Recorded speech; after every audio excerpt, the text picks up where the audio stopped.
Well, hello there, Paradigm Shifters. This is Judy Matejczyk here, and I am so grateful. Let's take a deep breath of gratitude in here. So grateful for Paradigm Shifters and everyone here because we are a community dedicated to shift and uplift the planet, the whole planet.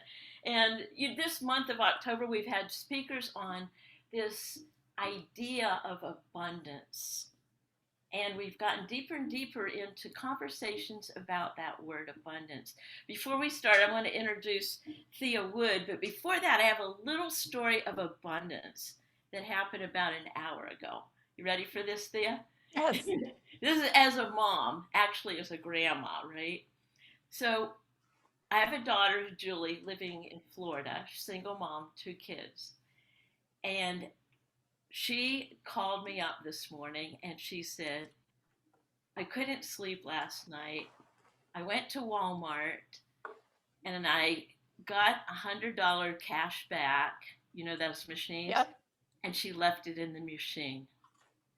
I Oh my know. gosh. She goes, and she goes, I knew I had to change my mind about it. I knew it, but I couldn't. I couldn't sleep all night. So I called you up, Mom, help me shift. And I'm like, wow, Julie, you had money in your account that there was $100 to get cash back.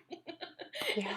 And she goes, yes, and some Walmart employee has a gift for today. And I'm like, right.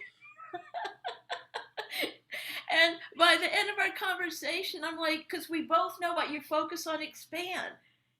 Lack, I don't have it, or wow, I just gifted someone unconsciously hmm a gift. So I wanted to start out with that story and welcome our speaker for today, Thea Wood. All right. Hi, Judy. Thank you so much for inviting me to join your crew. Yeah, now let me tell you a little bit about, what I really love? I love Herizon Music Foundation, right? And Yes. And I'm going to put the name of it in the chat. amen.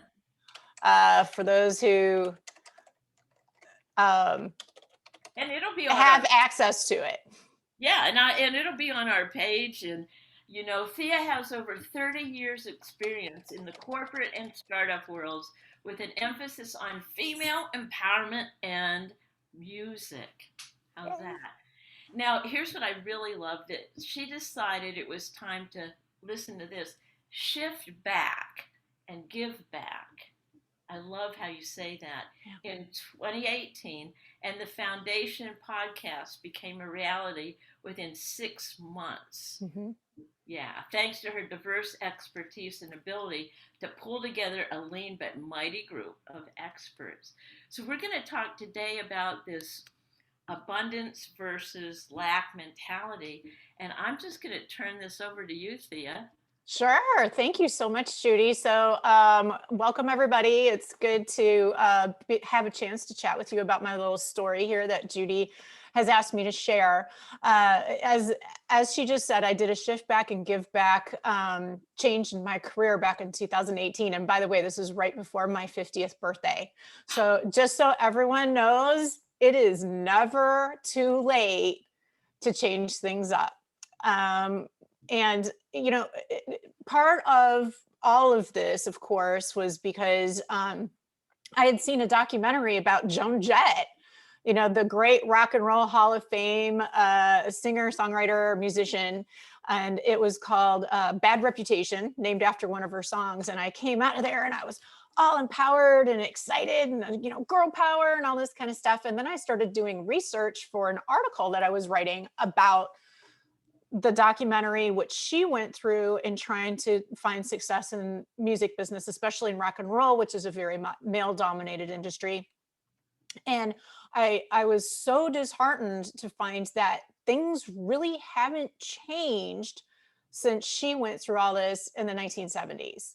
I mean, that's a long time for things to really not change. We are still in a society where in the music industry, which we all think is all love and happiness and united and all that, great stuff, we're still seeing a situation where only on average, 12% of music festival lineup acts are female or female fronted. We're looking at, for instance, on country radio right now, only 10% of airplay goes toward female acts. Only 5% of audio engineers are female, and only 2% of music producers are female. So that's why Herizon Music Foundation came to be. We started education, work experience, and role modeling programs to help uplift the next generation. And mind you, the next generation can be any age, because, for example, me, you can make a change anytime, right? And so that's where that came about. Now, of course, you know, a year after Herizon Music became a reality, COVID kicked in. And I don't know who out there, I can't see all your hands, but I don't know who out there is a people pleaser and hates to say no to people. But I hate to say no to people. That's always been very difficult for me. And I've always focused on my my raison d'etre is to try to make the world a better place, right? In little or big ways, however it could happen. But what I was starting to find, and especially with COVID, where everything got really shaken up all at once and people really stressed out, right? I mean, now you've got things so beyond your control happening that I found I was feeling overwhelmed all the time, overwhelmed. And trying to figure out, how can I keep the nonprofit going? How can I continue to help people? How can I be a good mom? How can I be a good wife and family member and help keep my family safe, and so on and so forth. And what happened was I started getting lost in the mire, right? And at one point, I almost even closed down the foundation thinking, I don't know if I can do this. And then I started working. All of this, by the way, started making me feel also a lack of abundance, right? Like you were talking about, a lack of abundance. When you're feeling overwhelmed like that and pulled too many different directions, that's going to happen. You're going to feel like, I'm doing so much, but it doesn't seem like anything's really coming of it. Well, fortunately, I started working with an alchemist, as she calls herself, Marla Diane. And we started digging really deep into some of what my baggage is. And it was quite eye-opening. And can I give book recommendations? Sure, sure. Okay. One of the books that we started off with reading and doing some deep personal diving was a book called The Big Leap by Gay Hendricks. Right. Are you familiar? Yeah, I teach that too. Yeah. Oh, you teach that too? Okay, great. Yeah. So yes, everybody talk to Judy about that, because she knows exactly where I'm going with this. Well, continue. Yeah. It's about the upper limit problem, right? We have upper limit problems. We have things that we were conditioned to believe when we were young that we carry forth as we get older, even though it no longer serves us. And somewhere along the line, I didn't understand the difference between constantly giving of myself to the point of being overwhelmed or exhausted and actually living my purpose, right? And one of the things that, and this literally just hit me a few weeks ago, Judy, one of the things that I realized is that if I live my purpose, which my purpose isn't to please other people, because we have no control over that, right?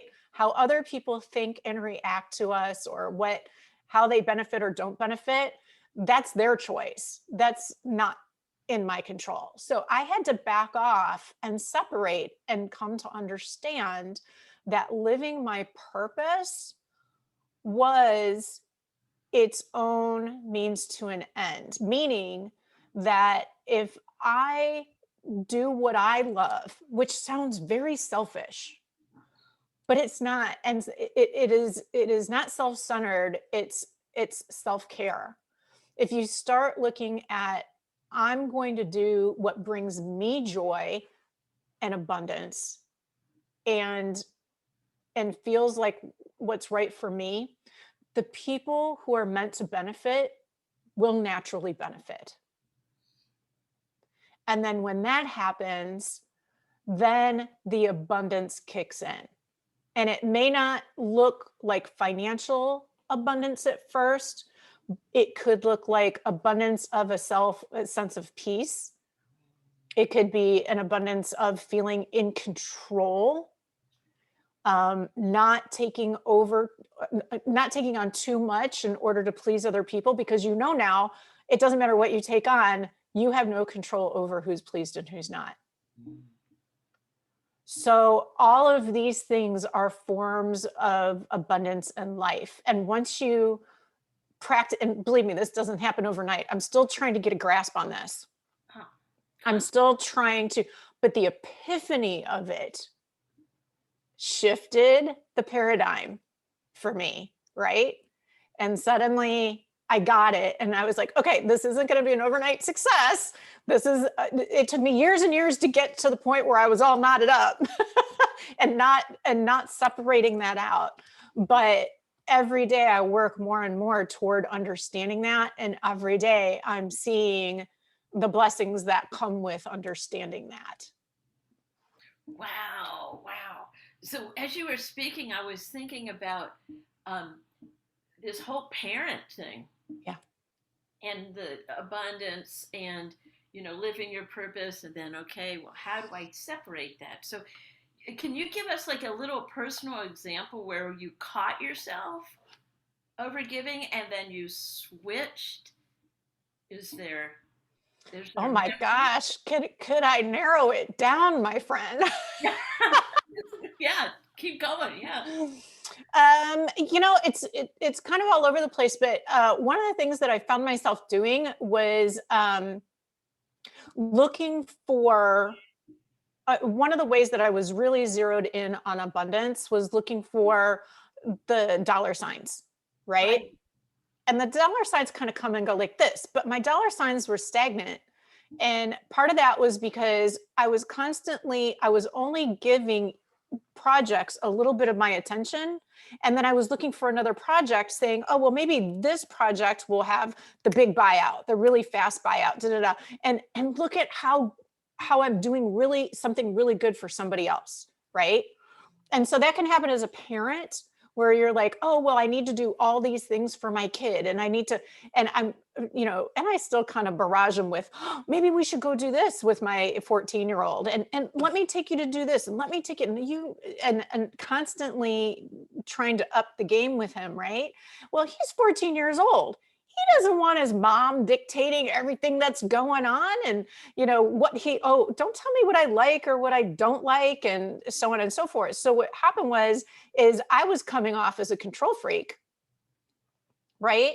And he was pushing further away, which was making him unhappy. And then I was sitting there saying, well, what am I doing wrong? Oh. Ooh. Right? Because I'm working so hard, I'm pushing so hard. And then I realized I don't have to do that. And don't create drama where there isn't any. Right? He's completely happy doing his own thing as a teenage boy. And that was me, again, not understanding he'll feel abundant and happy and successful if I give him the room to do so. Oh. Boom. Light bulb. Right? So it happens both professionally and personally, right? And for me, with this whole purpose and trying to make people happy and make the world a better place all at once, like a one woman army, I was wearing myself out and I was losing sight of what my purpose is. Now, I know that my purpose is to create programs that help women get the tools and the experience and the knowledge to find a career on their own, find a career path that is, a successful career path in the music industry, right? Based on their work and their merit. And for me, what that meant during COVID is another light bulb that had gone off was we have all of these programs to educate and to do all these things. But in my talks with women in the music industry, which have been many, I found that their biggest issue was paying the bills. Oh. 25% of women in the music industry right now, not just artists, but the people behind the scenes, on stage, on air, 25% don't know where their next dollar is coming from. Almost 33% report right now being in a mental health crisis. A mental health crisis. That's unacceptable, right?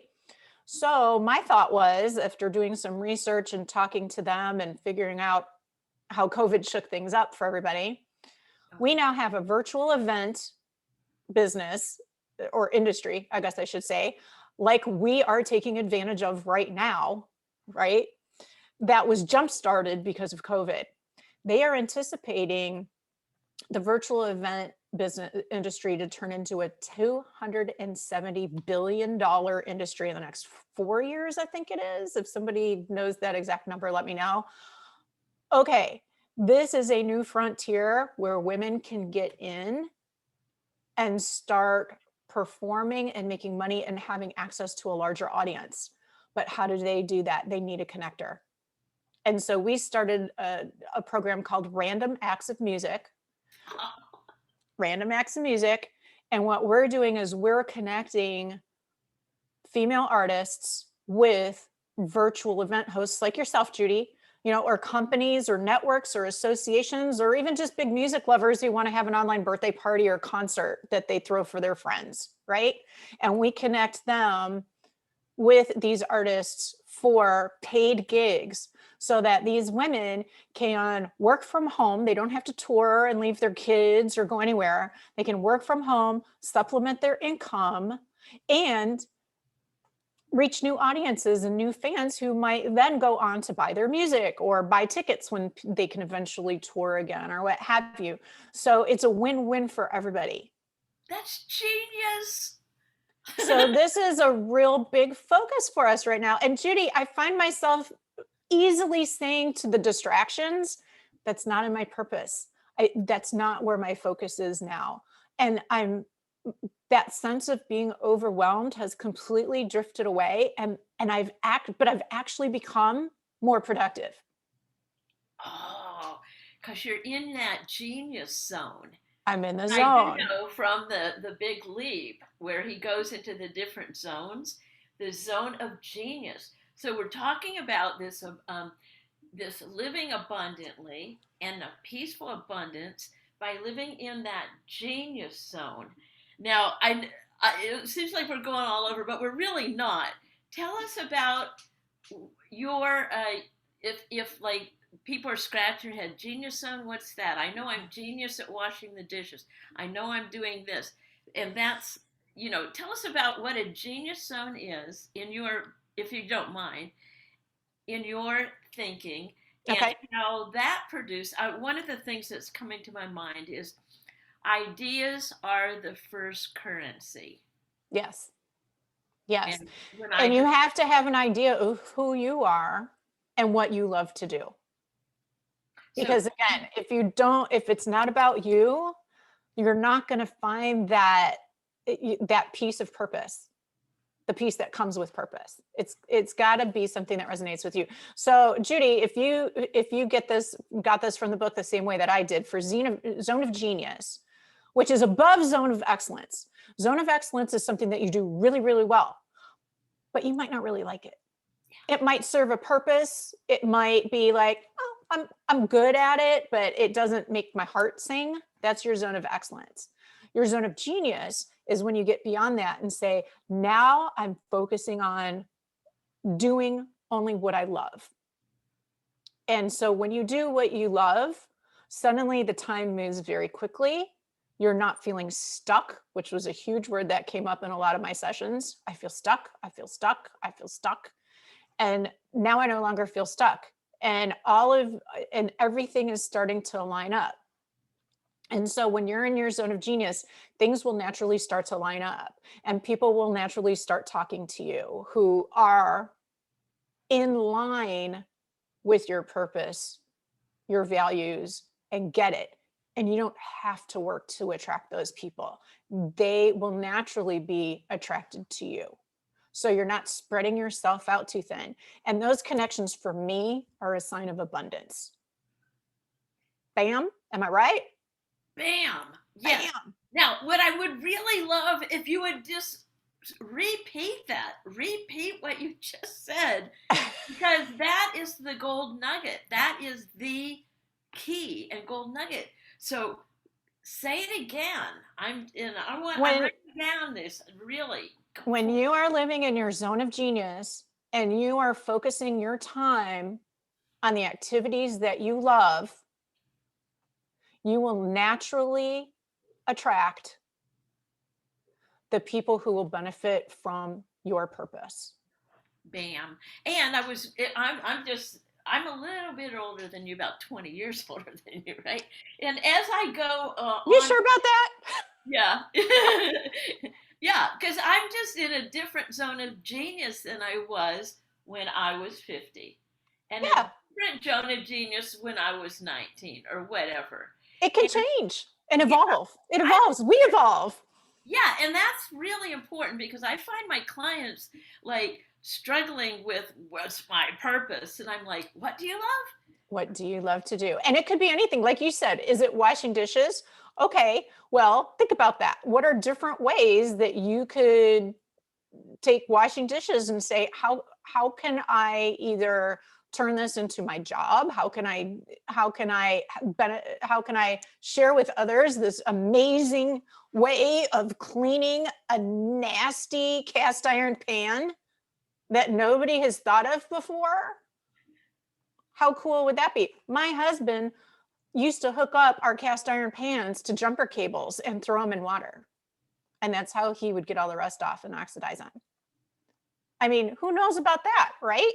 That's his zone of genius. He loves doing that stuff. And I walk out on the back porch. I'm like, are you going to set the house on fire? What's going to go on here? Is there going to be explosion? He's like, oh no, I'm using water and electricity and all this to get all the rust off my cast iron pans. And then he pulled it up and I was like, you need to do a video about this. This is really cool.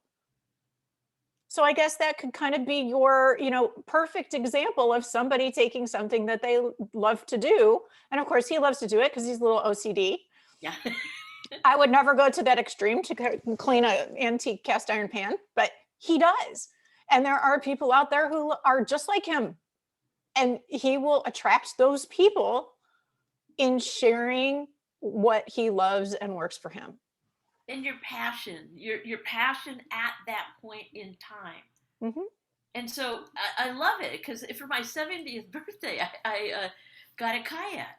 So I'm a kayak freak now. Yeah, I'm going to go out after this. And it's like, okay, how could I turn this into? So it's a kayak coaching business, and it's just like, oh, I took 2 people out so far. But it's just like, oh. And I do know, I was going to ask you this about, because at one time my zone of genius was working with the special needs kids, and it was great. It was fun to a point, and then it wasn't. Right. And then I thought, here's where I think we tie into what you were saying. Then I'm like, oh, I'm not working hard enough. Right.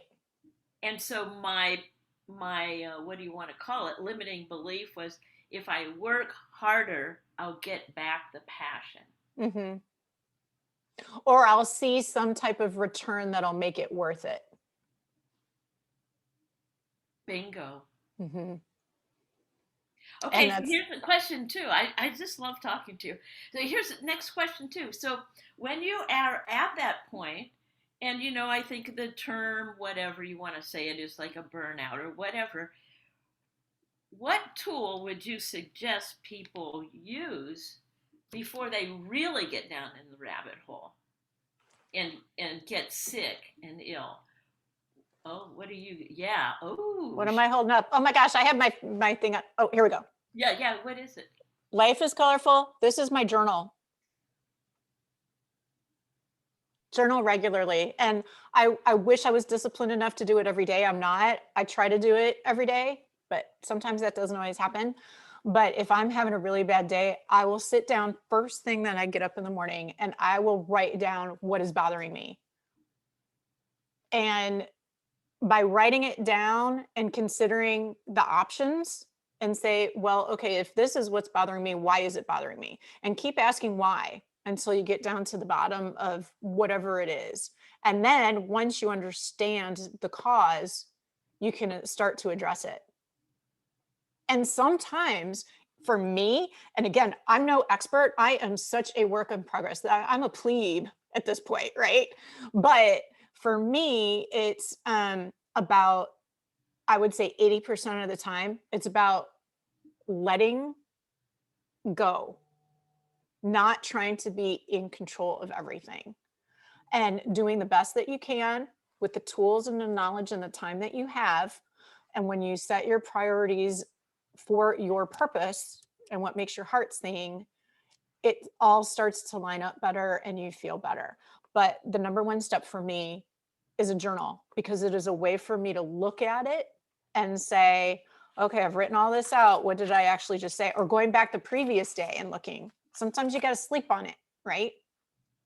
Looking back the next day and saying, okay, what do I need to do here that's different?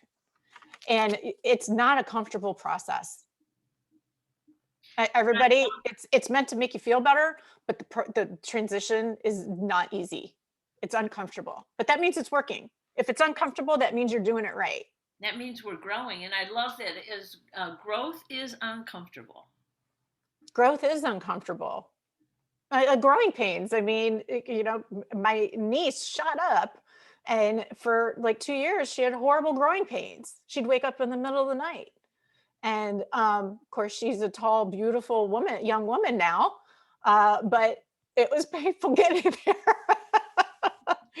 So it's okay. That's all right. And, the one thing that I hate about social media, it makes everybody feel like they have to be in a great mood all the time or everything's perfect. And that's not what's going on behind the scenes, everybody. So don't worry about that. Again, don't worry about what's happening in other people's lives or what they're thinking or doing. It's about you, why you're here, what's your zone of genius, and then that abundance will start coming to you. I'm not saying don't take action. This is all about action, but it's action for self. Oh, this is so golden here. Well, so what I'd like to do right now is, as our community of paradigm shifters, what we love to do is to ask you, what is it that you would love to have us hold for you and your next steps? What would you love to have us hold energetically for you? And so grateful for you to come and tell us your story. Tell us that, because we need to be so uplifted. So what would you love? Thank you. In the world. All right. So in that self-care mode right here, and again, this is part of not being afraid of the ask, which I have always been, very conscientious about doing, but being bold. My energy right now is toward, as you might know, Giving Tuesday is November 30th. Tell us more. Okay. Giving Tuesday is a global day of giving where people make a concerted effort to donate to the causes that they love, basically for global impact, right? Global positive impact. Oh, and so Herizon Music Foundation is ramping up for Giving Tuesday. And our goal this year is extremely ambitious because we're new, number one, and number two, COVID totally wiped out our business plan last year, so we're playing catch up big time. But our goal for the final quarter of this year, 2021, is to raise $15,000. And I can't even believe I'm saying that, because last year I wouldn't have said that for Q3, but this year I'm saying it because now I understand that you put it out there and the universe responds. So I'm putting it out there. One way that we know for sure that we're going to be reaching part of that goal is we have partnered with Gibson Guitars, because remember, we're all about music. Gibson Guitars and Melissa Etheridge.